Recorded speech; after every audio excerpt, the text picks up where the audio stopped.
si élémentaire et il a pu se vanter avec cela. Donc tu dois savoir que la Bible que tu tiens en main, la Bible qui est posée sous ton regard peut-être là maintenant, cette Bible contient une connaissance qui est au-dessus de tout ce que nous pouvons connaître, que nous pouvons imaginer, qu'on peut appeler connaissance. La Bible est au-dessus de toute connaissance. Les plus grandes nations dans ce monde gouvernent à cause, n'est-ce pas, de la dimension de connaissance à laquelle ils ont eu accès. On peut appeler une nation super nation sur le plan militaire, sur le plan ceci, c'est parce qu'ils ont eu accès à une certaine technologie que les autres n'ont pas encore découverte. Et à cause de ce qu'ils sont à un niveau élevé au-dessus des autres, il n'y a pas match, comme on dit vulgairement. Il n'y a pas match entre certaines nations, il n'y a pas match entre certains pays et d'autres. Parce que le niveau technologique de certaines nations sont simplement, je ne sais pas quoi dire. Donc, plus tu as accès à une dimension de connaissance élevée, plus tu es au-dessus des autres connaissances. Plus tu es au-dessus des autres civilisations. L'Égypte, par exemple, a dominé sur le monde entier à une période de l'histoire. Pourquoi? Ils avaient accès à certaines technologies qui, aux yeux d'autres nations, étaient incompréhensibles. Ils ont découvert les métaux à une période où les autres ne comprenaient rien. Du coup, ils étaient capables de fabriquer des chars que les autres ne pouvaient pas fabriquer. Et à cause de cela, ils ont trôné sur le monde. Donc, la dimension de connaissance à laquelle tu as accès définit, n'est-ce pas, le niveau que tu as par rapport aux autres dans la création. C'est important que tu saches ça. On a écrit quelque part un jour, knowledge is power. La connaissance est un pouvoir. Si tu as accès à un type de connaissance, tu as accès à un type de pouvoir. C'est ainsi que les choses sont faites. Donc, tu dois donc savoir que si Dieu, le Créateur, va prendre donc sa dimension de connaissance et rassembler cela dans un document, il faut faire attention à ce document. Parce que ce document contient une dimension de sagesse, d'intelligence, de connaissance à laquelle nous n'avons pas accès. Parce qu'il dit dans Ésaïe 55, « Mes pensées ne sont pas vos pensées, mes voix ne sont pas vos voix. » Il dit que comme les cieux sont élevés au-dessus de la terre, ainsi mes pensées sont élevées au-dessus de vos pensées et mes voix au-dessus de vos voix. Dieu n'agit pas comme nous parce qu'il a accès à une autre dimension de connaissance. Personne ne peut connaître comme Dieu. Donc en fait, c'est un cadeau inestimable si Dieu peut un jour décider qu'une Bible te soit offerte. Lorsqu'on t'offre une Bible, on est en train de t'offrir une dimension de connaissance qui n'existe pas dans notre création, dans notre dimension ici. Donc, et si tu te donnes la peine d'étudier attentivement cette dimension de connaissance que Dieu met à ta disposition, lorsque tu vas te projeter dans la société, lorsque tu vas te projeter dans le monde que nous connaissons ici, personne ne peut te contenir. Personne ne peut te contenir. Et c'est la raison pour laquelle, pour ceux qui sont attentifs aux histoires de la Bible, aux Saintes Écritures, alors vous allez vous souvenir qu'il y a une question que les chefs juifs, les responsables juifs se posaient chaque fois quand ils avaient affaire à Jésus-Christ. Parce qu'ils réalisaient que ce garçon est né chez Joseph et Marie, ils ne sont rien. Joseph charpentier, Marie, ils ne sont rien du tout. Et ils savaient pertinemment que Jésus n'avait jamais été à leur école. Jésus n'avait jamais reçu la formation qu'on donnait à tous les enfants pendant qu'ils grandissaient. Mais cependant, un beau matin, il se met à discourir, à enseigner, et on est frappé par la connaissance qu'il avait. Et il se posait la question, d'où lui vient cette connaissance? N'est-ce pas le fils de Joseph? N'est-ce pas le fils de Marie? Mais comment peut-il dire ces choses? Où est-ce qu'il a appris cela? Il avait accès à la connaissance de son père. Il avait accès à cela. Et si la connaissance qui était en Jésus a marqué les gens de son temps, a marqué ceux de sa génération, certainement aujourd'hui encore, si quelqu'un a en lui la pensée de Christ, il va marquer sa génération. Il va marquer sa génération. Je sais, on a souvent dit, oh, la Bible, c'est un document que les Blancs ont écrit pour venir, n'est-ce pas, coloniser le noir, pour asservir le noir. La Bible, c'est un outil colonial qui ne mérite pas qu'on prête attention à cela. Mais j'ai souvent dit, mais attendez, ok, prenons ça comme ça. La Bible est un livre que le Blanc a écrit dans l'optique de coloniser le noir, d'asservir le noir, afin que le noir ne réfléchisse pas, ne raisonne pas. Mais ceux qui se targuent d'avoir des diplômes, des doctorats, de ceci, n'est-ce pas les livres de Blancs qu'ils ont étudiés? Pourquoi vous pouvez vous targuer de diplômes que les livres des Blancs vous ont donnés, mais il faut rejeter la Bible parce que le Blanc l'a écrit? C'est juste une réflexion. Alors, si tu vas te targuer d'un diplôme que tu as reçu, n'est-ce pas, en étudiant les livres des Blancs, parce que toi qui as fait biologie, toi qui as fait sociologie, toi qui as fait anthropologie, toi qui as fait tout ce qu'on peut appeler là, tu as lu des livres écrits par des Blancs. Pourquoi tu ne rejettes pas tes diplômes? Pourquoi tu ne refuses pas le titre que tu as? Mais il faut jeter la Bible parce que c'est le livre écrit par les Blancs. Est-ce que la connaissance que tu as donc eue à travers tout ce que tu as étudié, est-ce que le Blanc t'a donné ça pour t'asservir aussi?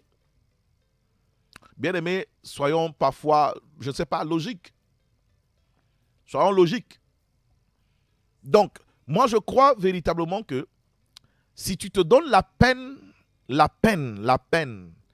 de te soumettre un temps soit peu et que Dieu te dise quelque chose, tu vas découvrir que s'il y a un document qui peut ouvrir les yeux à un homme, s'il y a un document qui peut révolutionner un homme, s'il y a un document qui peut révolutionner une famille, s'il y a un document qui peut révolutionner une nation, s'il y a un document qui peut révolutionner un continent, s'il y a un document qui peut révolutionner le monde, c'est bien la Bible. Parce que il faut que tu changes de paradigme. Il faut que tu changes d'angle d'approche. Il faut que tu changes d'angle d'approche. Et je te garantis que quand tu auras changé ton angle d'approche, tu vas découvrir ce que tu n'avais jamais imaginé. Jamais imaginé. Le texte de ce soir, souviens-toi, dans Matthieu 22, verset 29, Jésus leur répondit, « Vous êtes dans l'erreur parce que vous ne comprenez ni les Écritures, ni la puissance de Dieu. Vous êtes dans l'erreur parce que vous ne comprenez pas le document que vous avez à la maison là et qui s'appelle la Bible. C'est pour ça que vous êtes dans l'erreur. Vous ne comprenez pas la puissance phénoménale de Dieu qui se trouve à l'intérieur de ce document. » Maintenant, je vais te faire lire également un texte dans les Saintes Écritures toujours, qui nous permet un peu d'avoir une idée des conséquences de la Bible dans la vie de quelqu'un. Tu vas lire dans Josué, avec moi dans le livre de Josué. Josué dans son chapitre 1er. C'est un passage que nous connaissons à partir du verset 8. Josué chapitre 1er à partir du verset 8. Je te présente la parole de Dieu et ce qu'elle est capable de faire dans ta vie. Si tu t'approches de la bonne manière, on étudiera dans le cadre de ce programme comment s'approcher de la parole de Dieu. Maintenant, dans Josué, il dit que ce livre de la loi ne s'éloigne point de ta bouche. Que ce livre de la loi, qui est la Bible là, que tu as à la maison, que tu as peut-être devant toi en cet instant, il dit, c'est un ordre, il dit que ce livre ne s'éloigne jamais de ta bouche. De la même manière que pour ceux qui ont fait des études de médecine, ils ont dû se donner de longues années à étudier des livres, Ceux qui ont fait mathématiques, ils ont dû, n'est-ce pas, à ingurgiter des livres avec des formules mathématiques extraordinaires. Ils ont dû se donner la peine d'étudier ces livres-là. De la même manière, le Seigneur te dit que ce livre que lui te donne aussi, qu'on appelle la Bible, il dit que ce livre ne doit jamais s'éloigner de ta bouche. Étudie-le. Il dit, médite-le jour et nuit. Médite la Bible jour et nuit.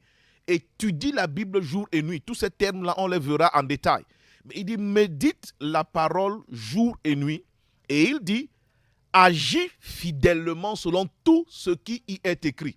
Si tu étudies minutieusement ce qui est contenu dans la Bible, et si tu pratiques exactement ce qui est contenu dans la Bible, écoute la conséquence. Il dit, Car c'est alors que tu auras du succès dans tes entreprises, c'est alors que tu réussiras. Il dit, tu auras du succès dans tes entreprises. Quelle que soit l'entreprise, tu auras du succès. Pourquoi? Parce que ayant médité la parole de Dieu, ayant médité la Bible et l'ayant comprise, tu vas désormais avoir les principes des choses. C'est-à-dire, chaque fois qu'il faut entamer ceci, qu'est-ce qu'il faut faire à la base? Quels sont les principes qu'il faut activer pour atteindre tel objectif? Tu les auras. Souviens-toi, celui qui te parle là est celui qui a créé les cieux et la terre.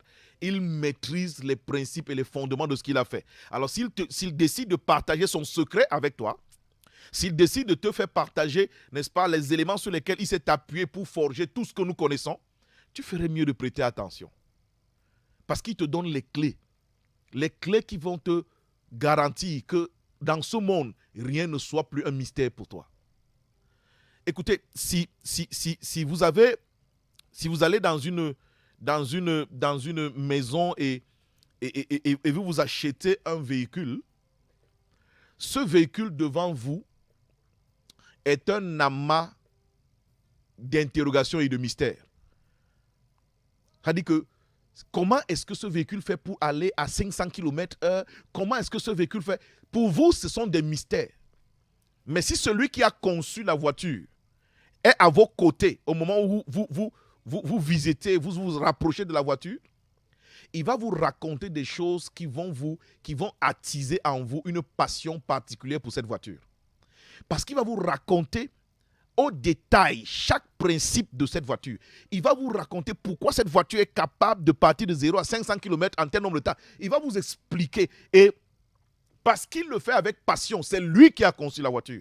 Parce qu'il le fait avec passion, il le fait avec zèle, il va vous communiquer cette passion, il va vous communiquer ce zèle, il va vous communiquer cet amour. C'est pourquoi la Bible dit, dans le livre de Corinthiens chapitre 3 verset 6, il dit, nous tous qui, comme dans un miroir, contemplons la gloire du Seigneur, il dit, nous sommes transformés en la même image de gloire en gloire. En fait, la Bible est comme un miroir. Et il dit que si tu passes ton temps, véritablement, à jeter ton regard dans ce miroir, à le contempler, à le regarder davantage et tout, comme quelqu'un a dit un jour que pour ceux qui par exemple, se réclament d'être bouddhistes, c'est Bouddha qu'ils vénèrent, qu'ils adorent et tout. Et généralement, les statues de Bouddha ont une forme, une posture. Et je vous assure que pour quelqu'un qui vient de commencer à vouloir croire à ces principes, si on te dit de t'asseoir comme cette statue est, tu auras des difficultés. Les premiers jours, c'est difficile.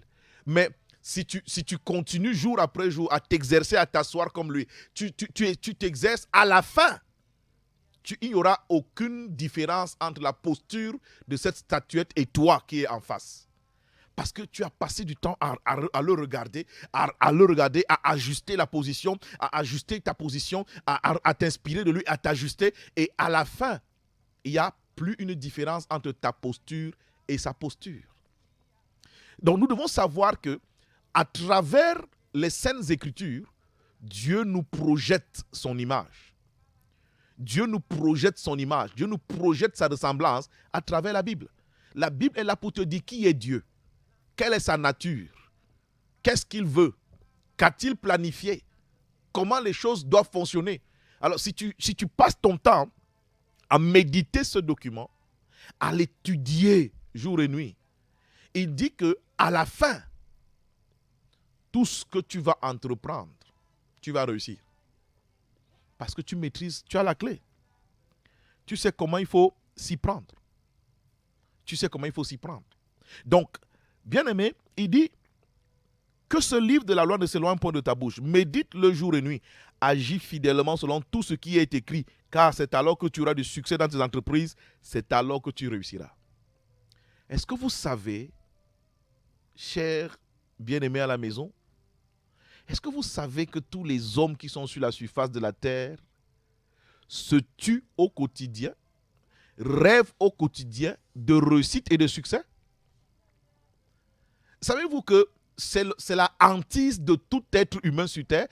Tout le monde rêve de succès et de réussite. Et certains donc se disent, ok, en allant là-bas, peut-être je vais réussir, en allant là-bas, peut-être j'aurai du succès. Et l'homme teste tellement de choses avec l'espoir d'avoir le succès. Pourtant, son créateur a écrit dans le document qu'il lui a donné, si tu médites ce document jour et nuit, si tu agis exactement selon ce qui est écrit ici dedans, tu auras le succès dans tout ce que tu vas faire, tu auras la réussite. J'ai jamais vu un genre qui aime tellement souffrir comme les êtres humains. L'être humain aime souffrir. L'être humain, chaque fois que tu lui dis que tu peux avoir accès à ceci de manière directe, il va toujours chercher les contours. Il va toujours chercher les contours. Parce qu'il estime toujours que quand tu lui dis qu'il peut avoir accès à telle chose de manière simple, il se met à penser que tu le pièges. Il croit que tu le pièges. L'homme va toujours soupçonner ce que tu lui donnes aisément, mais il va payer tous les prix pour ce qui va l'amener à la destruction. Malheureusement, c'est cela. Dans la Bible que Dieu te donne, il ne nous donne pas la Bible comme un simple livre, non. Il nous donne la Bible pour que cela soit pour nous notre référence, notre fondement, que ce soit le document sur lequel nous nous appuyons. Vous savez, tous les pays de la terre ont un document qui s'appelle leur constitution. Tous les pays de la terre ont une constitution. Et dans la constitution de chaque pays, il est noté comment faire pour avoir accès à tel service ou à tel autre. On nous met dans la constitution le canevas, le cheminement. Si tu veux te plaindre, c'est comme ça que ça se passe. Si tu veux avoir accès à ceci, c'est comme ça que ça se passe. Si jamais on t'abuse dans tel domaine, c'est comme ça que tu dois faire. Si tu veux te présenter à telle élection, c'est comme ça que tu dois faire. La constitution d'un pays établit comment on fonctionne dans ce pays. Est-ce que vous savez que la Bible est la constitution du royaume de Dieu? Alors, tu ne peux pas t'épanouir dans un pays si tu ne maîtrises pas la constitution de ce pays. C'est pour ça qu'il est toujours écrit « Nul n'est censé ignorer la loi ». Nul n'est censé ignorer la loi. Il n'y a pas d'excuse si tu ignores la loi. C'est parce que même si tu ne la connais pas, elle va s'appliquer à toi. Donc, on ne veut pas savoir si tu connais ou pas. De la même manière que tu connais ce que Dieu a dit ou pas, ces principes vont s'appliquer à toi. Alors, tu ferais mieux de t'appliquer à connaître la constitution de Dieu parce que tu vis dans un monde qu'il a créé. Tu te sers de tout ce qu'il a fait. Peu importe ce sur quoi tu vas t'appuyer dans ce monde, c'est Dieu qui a créé ça. Alors, tu ne peux pas vouloir jouir de ce que quelqu'un a fait sans chercher à savoir au préalable ce qu'il dit et comment il a établi que la chose doit être utilisée. Parce que chaque fois que vous utilisez une chose, contrairement à ce qui a été établi par la Constitution, vous abusez de la chose. Vous abusez de la chose. Chaque fois qu'on utilise mal, c'est un abus. Et quand on fait un abus, on s'expose à des dégâts. Si tu utilises mal une chose, ça peut s'attaquer à toi, ça peut s'attaquer à ceux qui vivent dans ton environnement. Vous savez, une grenade par exemple, si quelqu'un prend une grenade entre ses mains, s'il ne sait pas utiliser une grenade, sa vie est en danger. Et s'il y a des personnes autour de lui, ces personnes sont en danger. C'est pour ça que le Seigneur dit, mon peuple périt faute de connaissance. Osée 4, verset 6. Mon peuple périt faute de connaissance. Tu manques de paix dans ta vie, tu manques de joie dans ta vie, tu manques d'espérance dans ta vie, tu manques de réussite dans ta vie. Après, tu te dis que pour avoir les réponses à ça, tu vas aller chercher le marabout. Vas-tu laisser ton créateur pour aller chercher le marabout? Tu as devant toi une voiture, je ne sais pas de quelle marque. Tu vas laisser celui qui a fabriqué la voiture pour aller chercher quelqu'un d'autre pour venir t'expliquer comment fonctionne ce moteur ou bien ce véhicule? Et parfois, on te dit, le produit que tu as acheté là, si tu vas là-bas, ça ne fonctionne pas, il faut retourner chez le concessionnaire. Ramène à celui qui a fabriqué.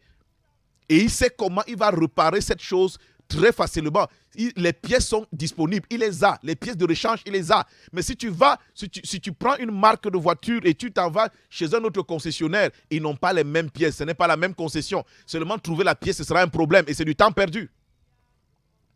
Beaucoup meurent dans leurs problèmes, pas parce que Dieu ne peut pas agir, mais ils ont d'abord laissé Dieu pour aller chercher je ne sais où. Pourtant, ton Dieu est là. Il dit, si vous êtes, venez à moi, vous tous qui êtes fatigués et chargés, venez à moi, je vous donnerai du repos. Venez à moi, c'est moi qui vous ai créé. Venez à moi, c'est moi qui vous ai conçu. Venez à moi, c'est moi qui sais tout ce que j'ai mis en vous. Je vous donnerai du repos. Mais comment allez-vous venir à moi? Vous ne me voyez pas. Il t'oriente vers la constitution de son royaume, la Bible. La Bible, c'est la constitution du royaume des cieux.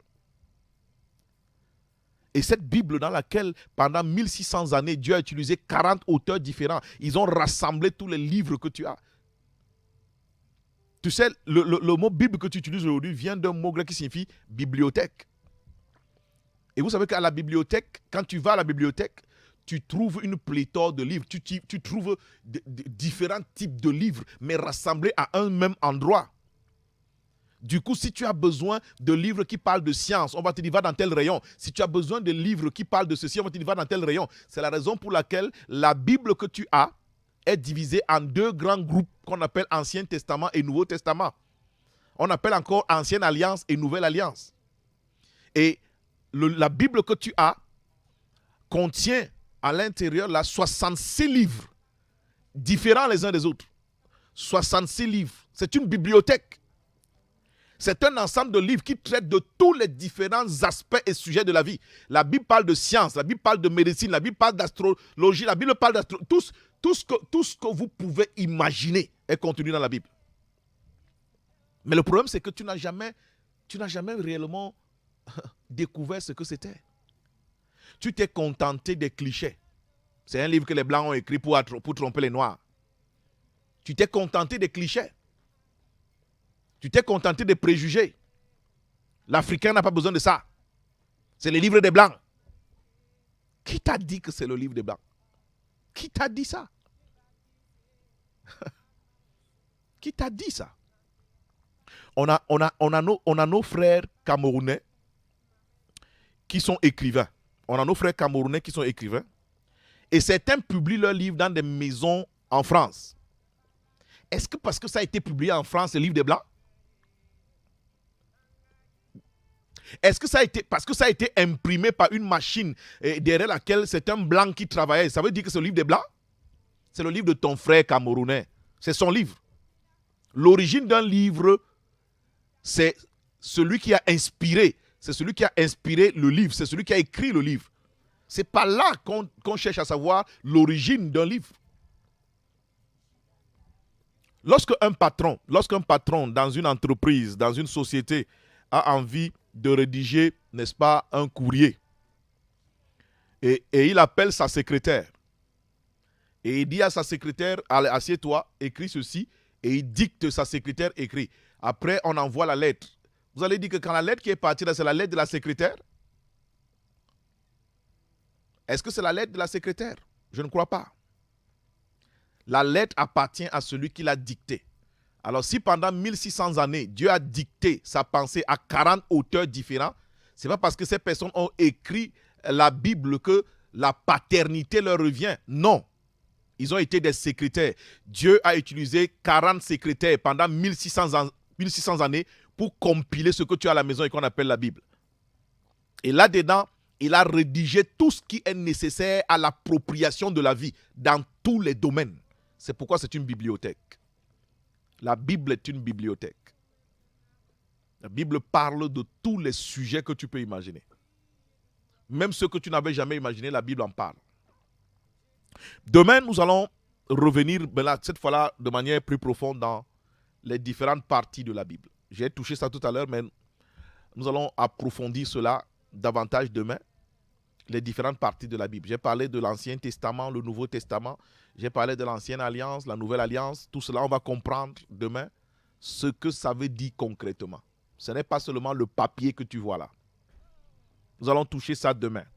Alors, si quelqu'un voudrait partager, n'est-ce pas, quelque chose avec nous ici en salle, tu peux simplement composer le 699, soit 11, soit 14, soit 11. Le 699, soit 11, soit 14, soit 11. Tu peux y envoyer ton SMS. Ou alors tu peux appeler pour partager avec nous ce que tu as sur le cœur.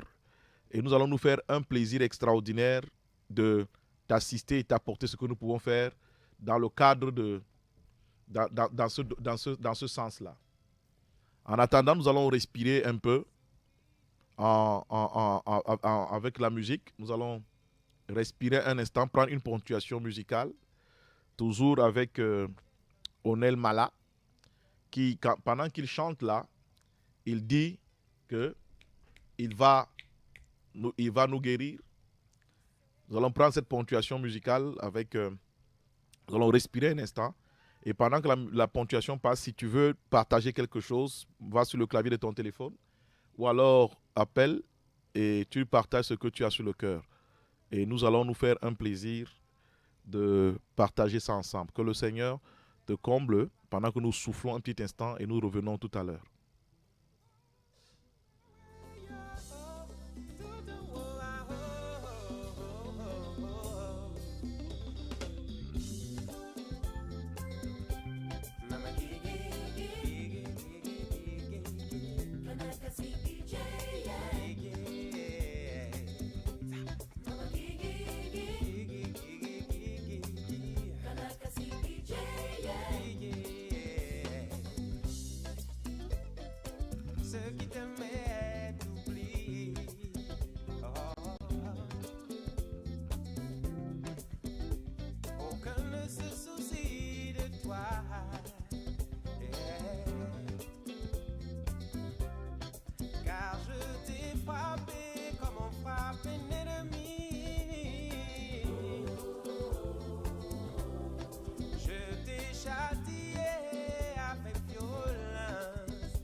multitude de tes iniquités, c'est à cause du grand nombre de tes péchés et de la multitude de tes iniquités. Mais je te guérirai, je penserai tes plaies, a dit l'Éternel des armées. Oh, je te guérirai, je penserai tes plaies, a dit l'Éternel, a dit l'Éternel, a dit l'Éternel des armées. Oh, oh, oh, yeah, yeah,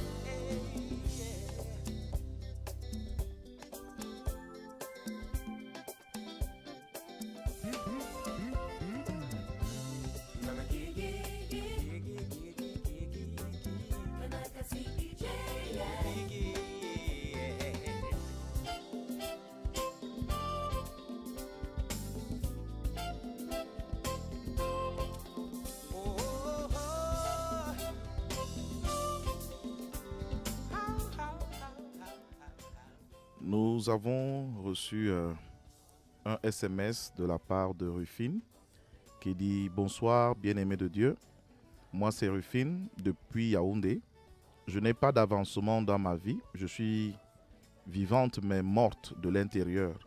Je suis abattue par la vie. S'il vous plaît, priez pour moi. » Bien-aimé Rufine, je vais prier pour toi. Mais comme on est en train de partager, tu dois savoir que la vie, c'est Jésus-Christ. La Bible l'appelle l'esprit vivifiant, celui qui a la capacité de donner la vie à ce qui ne vit pas. Donc je suis convaincu que si tu fais le nécessaire afin que le Seigneur devienne ce maître dans ta vie, il va insuffler en toi quelque chose qui va te faire sortir de la mort, de cet état de léthargie. Souviens-toi, lorsqu'il s'est tenu devant la tombe de Lazare, on dit Lazare était mort depuis 4 jours. Il sentait même C'est un peu comme ça que nos vies sont souvent. Tu es là, tu n'as pas de vie. Rien ne marche dans ta vie, rien ne fonctionne, rien. Tu es dans, Mais quand le Seigneur est arrivé, il s'est tenu, il a dit, Lazare, sors. Et on a dit, le mort est sorti. Donc de la même manière, je prie ce soir dans le nom de Jésus, que tu expérimentes dans ta vie ce que Lazare a connu. Que Jésus-Christ te rencontre dans ton esprit et dans ta foi. Que Jésus-Christ décide réellement ce soir de transformer tout ce que tu es. Qu'il apporte une rénovation incroyable dans ta vie. Je prie réellement qu'à compter de cette soirée, le Saint-Esprit te rencontre. Et que quelque chose de surnaturel démarre en toi. Que la vie de Dieu te remplisse davantage. Et que la vie de Dieu transforme ta réalité au nom puissant de Jésus-Christ. Au nom puissant de Jésus-Christ. Que Dieu te bénisse, Rufine. Mais comme on a dit, les numéros de téléphone, le numéro de téléphone, je l'ai donné. Ça veut dire que nous pouvons à tout moment également, tu peux appeler pour qu'on puisse échanger davantage. Il y a Lionel qui également dit « Bonsoir pasteur, je vous supplie de m'aider à prier le Seigneur Jésus-Christ, de me pardonner mes multiples péchés et de m'accorder dans sa bonté un travail. » Lionel, je prie réellement que le Seigneur te fasse grâce. Réellement, de la même manière que dans ton cœur, tu as eu le désir de tourner vers lui, de crier à lui, je prie que le Seigneur te rencontre. Et qu'il te rencontre pas seulement dans l'optique de pouvoir te donner un travail, mais qu'il te rencontre dans l'optique de se révéler lui-même à toi. Et parce que tu te seras révélé lui-même à toi, je te garantis